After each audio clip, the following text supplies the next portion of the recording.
Six TV ఎట్టకేలకు 500 ఏళ్ల నాటి కళ ఫలించింది. అత్యంత వైభవంగా ప్రతిష్టాత్మకంగా నిర్మించుకున్న అయోధ్య రామ మందిర ప్రారంభోత్సవం పూర్తయింది. ముఖ్య అతిథిగా హాజరైన మన దేశ ప్రధాని నరేంద్ర మోదీ ఆయన సువర్ణ హస్తాలతో బాలరాముడి విగ్రహాన్ని ఆలయ గర్భగుడిలో ప్రతిష్ఠించారు. వేద పండితులు నిర్ణయించిన శుభ లగ్నంలో శాస్త్రోక్తంగా పండితులు మంత్రాలను ఉచ్చరిస్తున్న వేళ ఈ క్రతువు పూర్తయింది. లక్షల సంఖ్యలో భక్తులు అయోధ్యకు వెళ్లి ఈ కార్యక్రమాన్ని ప్రత్యక్షంగా వీక్షించారు. అలాగే యావత్ భారతదేశంలోని ప్రజలు ఈ కార్యక్రమాన్ని ప్రత్యక్ష ప్రసారాల ద్వారా కూడా వీక్షించి తరించారు. అయితే ఈ రామ మందిరం వెనుక ఉన్న కథ ఏంటి? 1528వ సంవత్సరం నుండి 2024వ సంవత్సరం వరకు ఏం జరిగింది అన్నది ఒక్కసారి చూద్దాం. మొఘల్ చక్రవర్తి బాబర్ ఆస్థానంలో కమాండర్గా పనిచేసే మీర్ బాకి అనే వ్యక్తి 1528వ సంవత్సరంలో బాబ్రీ మసీదు నిర్మాణాన్ని చేపట్టడం వల్లనే రామ మందిర ఉద్యమం ఊపిరిపోసుకుంది. ఈ బాబ్రీ మసీదును అనాతి పాలకుల హయాంలో హిందూ దేవాలయ శిథిలాలపై నిర్మించబడినది వారి నమ్మకం. అందుకే ఎన్నో దశాబ్దాల పాటు రెండు వర్గాల మధ్య చర్చలు జరిగాయి. ఆ చర్చలు విఫలం అవ్వడంతో ఘర్షణలు కూడా చోటు చేసుకున్నాయి. భారతీయ జనతా పార్టీకి చెందిన ఒక రచయిత అలాగే మాజీ రాజ్యసభ సభ్యుడు అయిన బల్బీర్ పుంజ్ ఒక పుస్తకాన్ని రచించారు. తన రచనలో tryst with Ayodhya decolonisation of India అనే వ్యాసంలో ఏం చెప్పారంటే, మరాఠాలు అయోధ్య కాశీతో పాటు మధురపై పట్టు సాధించాలని ఆనాడు కోరుకున్నారని రాసుకొచ్చారు. ఇక 1858 సమయంలో నిహాంగ్ సిక్కులు బాబ్రీ మసీదును రాముడి జన్మస్థలంగా ప్రకటించే ప్రయత్నం చేశారు.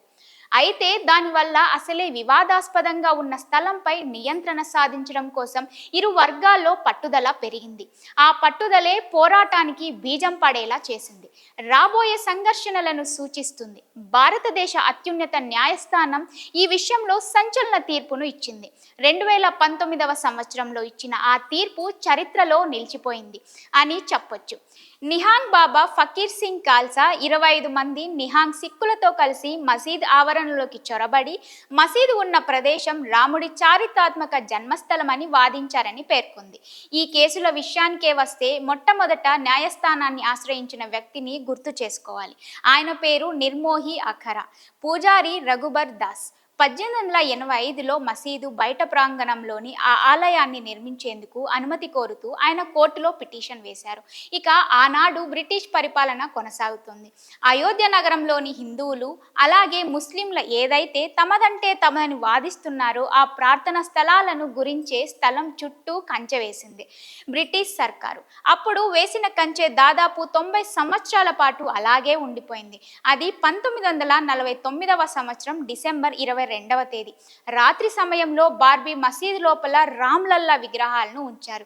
అలాగే ఆ స్థలం చుట్టూ మతపరమైన భావాలను ప్రేరేపించారు. మొత్తంగా ఈ చర్యలు ఆ యాజమాన్యంపై న్యాయ పోరాటాలకు దారితీసింది. ఈ స్థలం తమదంటే తమది అంటూ కేసులు వేసుకునేలా చేసింది. అప్పుడు మొదలైన కేసులు తరువాతి దశాబ్దంలో ఇంకా పెరిగాయి.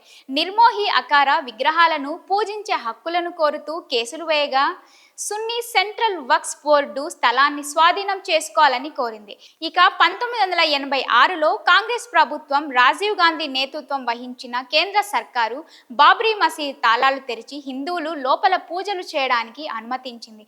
అయితే ఆనాటి కేంద్రం తీసుకున్న ఈ నిర్ణయం ఉద్రిక్తలను మరింత పెంచింది. రగులుతున్న అగ్నిలో ఆజ్యం పోసినట్టయింది పరిస్థితి. ఇది రామ జన్మభూమి విషయంలో చాలా కీలకంగా మారింది. 1992 సంవత్సరం ఈ బాబ్రీ మసీదు విషయంలో పతాక స్థాయి సన్నివేశం అని చెప్పుకోవాలి. ఆ ఏడాది బాబ్రీ మసీదు కూల్చివేతకి సాక్షిభూతంగా నిలిచింది. హిందూ కార్యకర్తలు మసీదును ధ్వంసం చేశారు. తదనంతరం కాలంలో జరిగిన అల్లర్లు భారతదేశ రాజకీయాలను శాశ్వతంగా మార్చేశాయి. 16 సంవత్సరాలలో 399 సిట్టింగులు నడిచాయి. ఆ తరువాత లిబహరన్ కమిషన్ తన నివేదికను సమర్పించింది. బాబ్రీ మసీదు కూల్చివేతకు సంబంధించిన క్లిష్టమైన వివరాలను వెల్లడించింది.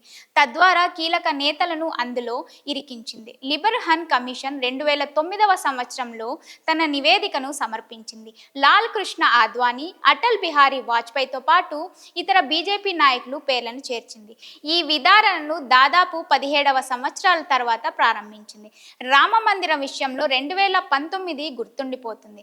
ఈ కేసులో తీర్పుకు సంబంధించి ఆ ఏడాది ఒక మైలురాయిగా నిలిచిపోతుంది. రామ మందిర నిర్మాణం కోసం మొత్తం వివాదాస్పద భూమిని హిందువులకు అప్పగించింది సుప్రీంకోర్టు.